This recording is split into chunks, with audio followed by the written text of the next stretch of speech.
quanh ra đóng trình nào đi nhốt tu ai nào tặng mặt giờ nhốt nào tu ai nào tặng mặt tròn quân chích mà quân ra cái chung ngoài về Mudah drama Rendra Dua kalimat ragam Sokat yang đưa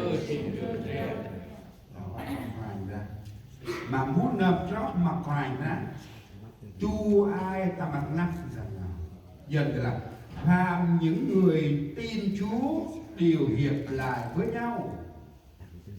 phàm những người tin Chúa mà muốn nộp cho mặc hoài ra tu ai ta mặc nắp rằng nào mà muốn nộp cho mặc hoài ra hay sai cái nào thầy muốn nộp cho mâu kia là sách của mình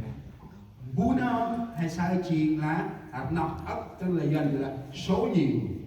tham những người tin Chúa tham những người tin Chúa đây là số đông phải là một hai người tin Chúa là người tức là tiếng Việt gọi là cộng đồng cơ đốc chỉ làm Paul Bell cùng cho chìm Paul Bell ấp hệ trình phúng nhốt nào tầng lắm lạc mồ kia nhốt nào tầng lắm hệ mồ chiến phùng trò vì là bạc hế bạc đùm bớt chỉ đóng bài bạc chiến ngoài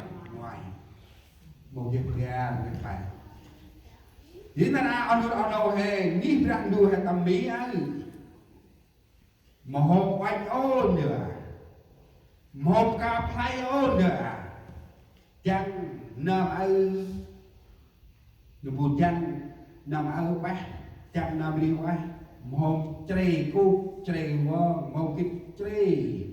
làm ra quanh nào đó ở chỉ phải đời sống chúng ta ở Mỹ này chúng ta không còn coi giá trị cái câu kinh thánh này để chúng ta cùng nhau xây dựng hội thánh của Chúa Trời. Dưới năm rồi xin hùng nghĩ rằng đuôi tầng ngoài là ít mà hành đức duyên nghĩ rằng đuôi chiên bay quét mà thấy ta phải ra anh hợp đất tay tâm đô sức nào rằng đuôi tầng ngoài tức là lịch sử hội thánh đầu tiên họ sẽ xây dựng hội thánh Đức Chúa Trời như thế nào thì chúng ta hãy làm như vậy cho hội thánh ngày nay. Tao là nhìn rằng đua hay đức chiên là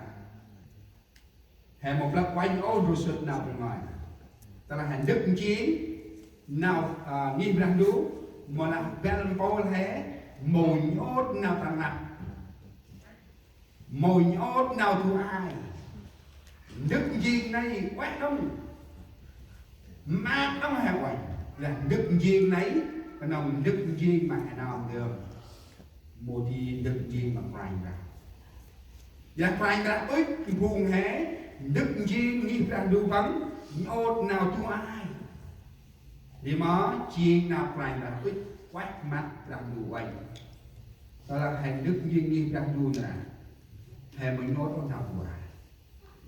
nào hành đức chiên này ai mà nào ngài hay là ban ngài bị đừng này ke